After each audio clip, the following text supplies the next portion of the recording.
정시 상담은 1월 2일이 아니라 12월 중순 크리스마스 때 12월 말에 받아도 괜찮다.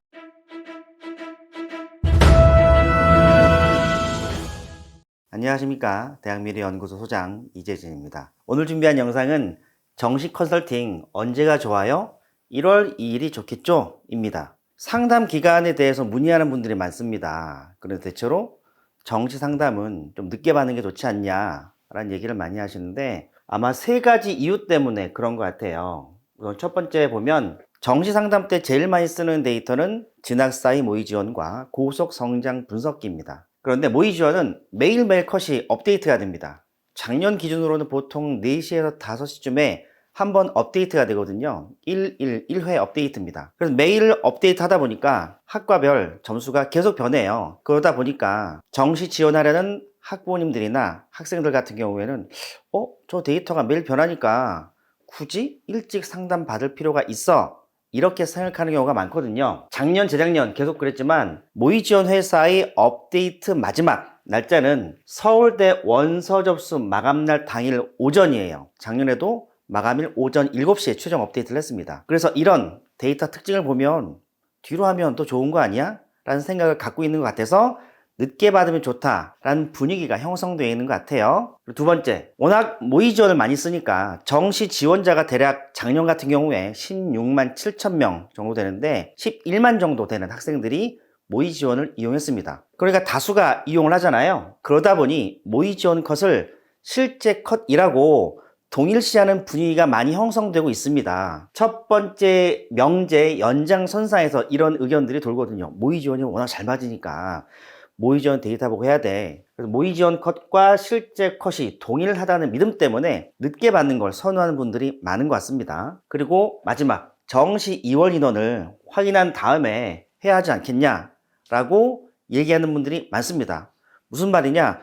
수시에서 다 못 뽑으면 정시로 2월 시켜야 되는데 2월이 되면 모집 인원이 바뀌니까 컷도 달라지니 수시 2월 인원 보고 상담하는 게 맞지 않냐, 이런 분위기들이 있어서 정시 상담은 뒤로 받으면 뭔가 유리하고 뭔가 정확하고 이런 믿음 때문에 자꾸 뒤로 받으려고 하는 것 같아요. 하지만 저는 결론부터 얘기하면 제가 매년 이런 영상 찍으면서 똑같은 말씀 드리는데 우리가 아프면 병원 빨리 가잖아요. 우리가 정시 지원 전략을 세울 때 뭔가 고민이 있으면 빨리 다른 사람을 찾아가서 의견을 들어보는 게 맞습니다. 뒤로 가면 뒤로 갈수록 우리가 득보다 실이 많다는 점 미리 말씀드립니다. 이유를 설명드릴게요. 우선 2월 인원이 많지 않아요. 그게 7년 전, 8년 전, 그러니까 수능이 통합형 수능 되기 이전에 수학과, 수학나 이렇게 분리되어 있을 때는 수시에서 정시로 넘어가는 2월 인원이 많았습니다. 그런데 작년, 재작년 그 전에를 보게 되면 서울 최상위 15개 대학은요, 수시에서 정시로 넘어가는 2월 인원이 756명, 4%밖에 안 넘어갑니다. 재작년 3.4, 그 전에 4.3. 최상위권 대학들이 4.3%고요. 저 인원을 대학 수로 나눠보고 학과 수로 나눠보게 되면 얼마 안 돼요. 그러니까 대학별로 평균 80명 정도밖에 안 되고요. 학과로 쪼개게 되면 기계 한두 명이거든요. 그 외에 서울 소재대학교 3.7%, 작년의 경우 수도권 소재대학 약간 늘어나죠. 2월 인원이 제일 많이 늘어나는 대학은 지역 사립대입니다. 굉장히 많이 넘어가죠. 뭐 이런 걸 빼고 실제 좋은 대학을 가려는 학생들이나 학부모님들께서는 굳이 2월 인원 고민하실 필요 사실 없습니다. 의대, 치대, 한의대학대도 마찬가지입니다. 작년에 약대, 수시에서 정시로 넘어가는 인원이 31명이었어요. 얼마 안 됩니다. 그래서 2월 인원을 보고 뭔가 결정해야 되지 않냐라는 생각은 좀 잊으시는 게 좋습니다. 지금 데이터나 후의 데이터나 수시 2월 인원이 적기 때문에 굳이 모집 인원 변화에 따른 컷 변동은 크게 의미가 없을 수 있다라는 말씀 드립니다. 자, 그리고 모의 지원 최종 업데이트가 굉장히 중요하다라는 말씀 드리는데 두 개의 샘플을 가지고 왔습니다. 최상위 7개 대학 중에 한 대학입니다. 실채점 업데이트한 후에 이게 최초 컷, 이게 최종 컷, 날짜별로 증감하는 추세인데 최초 컷은 계속 올라가죠. 최종 컷도 계속 올라갑니다. 그러면 최종 업데이트 보고 상담받는 게 좋지 않아 라고 생각하는 분들 같은 경우에 그럼 이 컷 보고 내가 지원 대학을 결정하겠다 이런 얘기인데 돌아서 좀 설명드릴게요. 이 회사가 전공 리포트 이런 것들 통해서 컷이 잘 맞았는지 좀 어떤지 확인하는 작업들이 있습니다. 2021과 2022 최근 2년 동안 실제 컷보다 높게 형성되어 있다고 얘기를 하고 있습니다. 이거는 모이점 밑에 이렇게 다 정리가 되어 있습니다. 그러니까 이 컷이 실제 컷보다 높다라는 거예요. 그럼 저게 이렇게 되어 있다는 뜻은 적중률 80% 미만이라는 뜻입니다. 저게 어떤 의미냐면 100명의 학생한테 합불 판단을 했으면 80명 언더로 합격률이 나왔다, 그 뜻이에요. 그럼 우리 입장에서는 아니 마지막 최종 업데이트를 보고 썼는데 실제보다 높다라는 거니까 여기 어느 즈음 데이터가 잘 맞는다 그 얘기잖아요. 실제 제가 작년에 이 대학 상담을 한번 했었는데 인문 계열이 너무 과열돼 있어서 너무 높게 나오더라고요. 그래서 제가 아무리 봐도 이 정도까지 컷이 나올 것 같지 않은데, 그래서 해당 대학에 문의를 해봤더니 뭐라고 얘기하시냐면 그 점수로 그 학과가 떨어지면 말이 안 된다라고 얘기를 하셨습니다. 데이터 상이라는 추합 거의 끝에 잡히는데 실제로는 최초 합 앞선이었어요. 그래서 최종 업데이트를 보고 결정한다는 것은 그냥 데이터가 매일매일 변하기 때문에 마지막 보면 조금 마음이 편하다 이런 느낌이지 합격률, 적중률과는 무관하다라는 말씀 드리고요. 또 두 번째 대학입니다. 최초가 계속 올라가죠.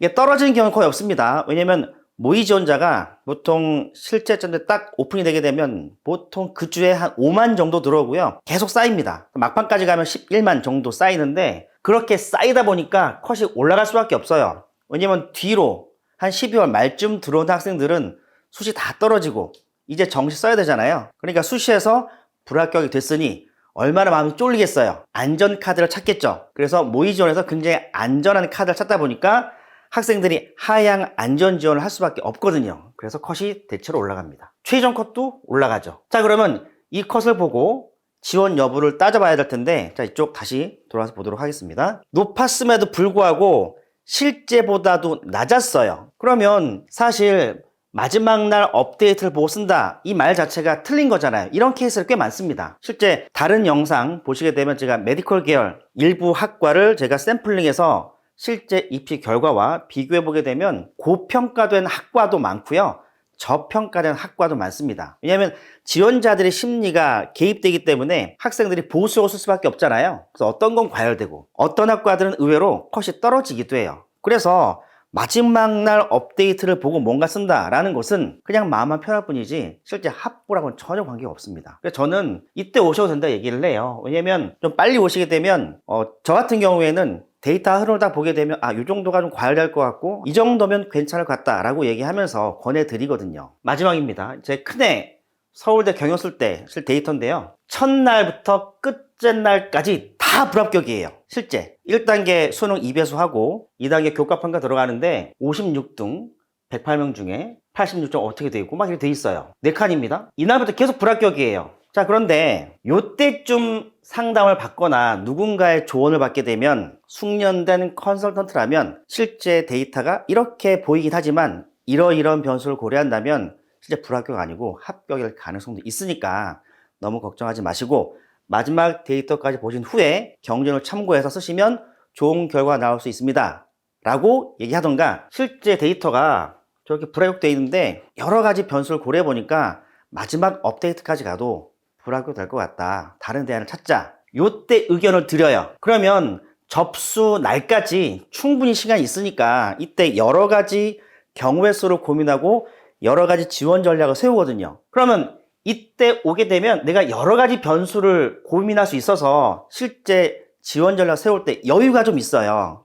근데 요때 오시잖아요. 실제 이런 분들 꽤 많은데 요때 오게 되면 전날부터 이날까지 하루 종일 본인이 가려는 학과만 봤기 때문에 합격할 수 있는 것들만 골라온 경우가 많습니다. 그럼 제가 만약에 이날 상담을 했어요. 근데 제가 봤더니 굳이 이 전략보다는 이런 전략이 어떨까요? 다른 카드도 있을 것 같은데 이렇게 쓰게 되면 합격률이 좀 더 높은 학과일 것 같습니다 라고 의견을 드릴 수도 있잖아요. 그럼 이때 오셨을 때 제가 의견 드리면 대체로 좋은 얘기라고 하시면서 고개를 갸우뚱하시죠. 왜냐면 이때는 다른 선택지를 받아들일 여력이 별로 없어요. 왜?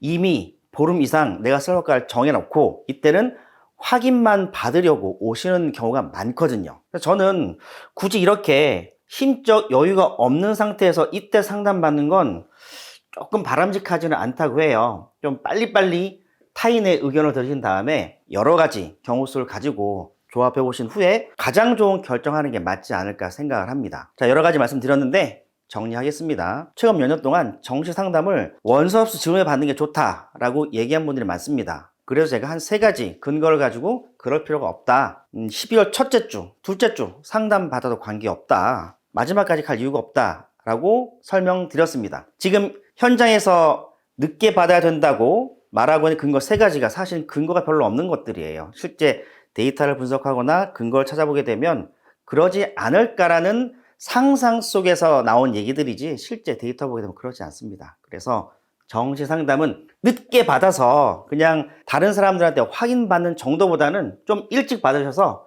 여러 가지 카드를 고민하신 후에 좀 여유 있게 쓰시게 되면 실제 원서 기간 내에도 마음 편하게 쓸 수 있습니다. 이렇게 조바심 내서 쓰게 되면 제 경험상 조금 좋지 않은 경우가 좀 많아요. 여유 있게 원서 쓰세요. 어차피 데이터를 해석하는 능력, 데이터를 어떻게 바라보는 것에 따라서 조합이 달라지긴 하는데 요때 결정하시게 되면 굉장히 위험할 수 있다. 다른 분들의 의견을 받아보시고 결정하신 다음에 마지막에 데이터 흐름 정도 확인하시고 결정하는 게 좋다라는 말씀 드리면서 정시 상담은 1월 2일이 아니라 12월 중순 크리스마스 때 12월 말에 받아도 괜찮다라는 말씀 드리면서 영상 마치도록 하겠습니다. 감사합니다.